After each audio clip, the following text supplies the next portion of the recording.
God's promise was a child born of a woman, and God is pointing us to Jesus.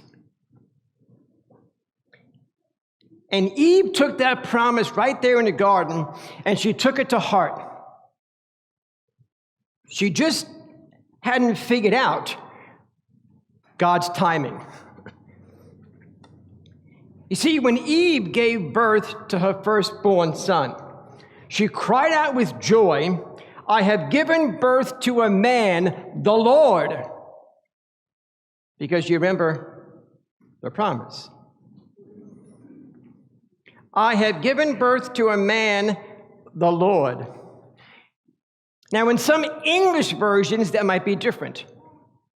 But in the Hebrew, that's what it says. Again, now most translations insert a few words because the translators think what Eve said really doesn't make sense. So some of your translations might say something like, "I have given birth to a man with the help of the Lord." But do you hear the difference there? Some translations say that Eve exclaimed with joy that she had given birth to a son with the Lord's help. And no doubt that's true. But if Eve meant, "I have given birth to a man, the Lord," then she believed that she had just given birth to the Savior of the world, fulfilling the promise that God just said to her. You see, Eve knew God's promise, and she took it to heart, because that's what her name actually means.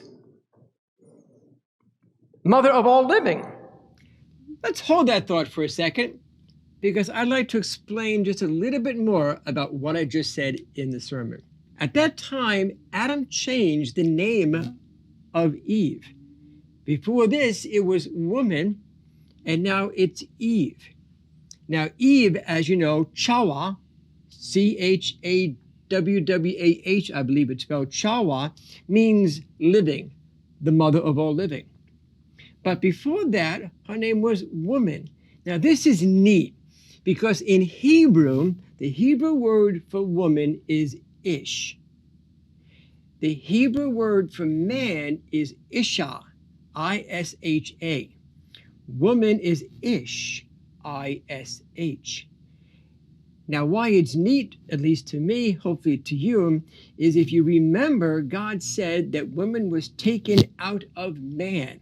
The rib was taken out of man, and God formed a woman.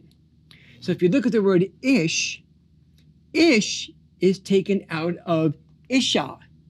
So you can see not only did God take the rib out of Adam and create a woman, taking the woman out of man, but even in the word, the name for man and woman, the same thing is true. Ish comes from isha. So ish comes out of isha. So before this point, Eve was named woman, ish. After this point, Eve was then called Eve, Chawwah, meaning the mother of all living. Let's get back to the sermon.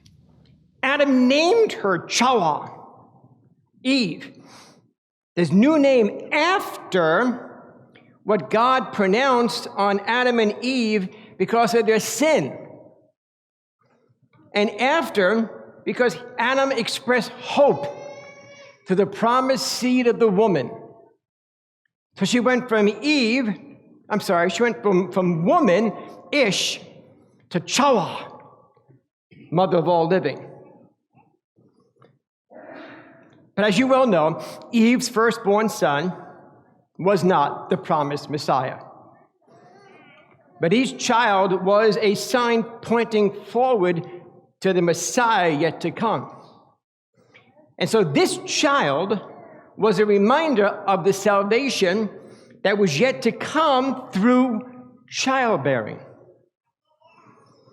And so Eve's children were living reminders of the salvation that God promised to bring into the world through the birth of a child. Salvation would come through the birth of a child in Jesus. And so Eve would be saved through childbearing, because God would come into the world as a child born of a woman.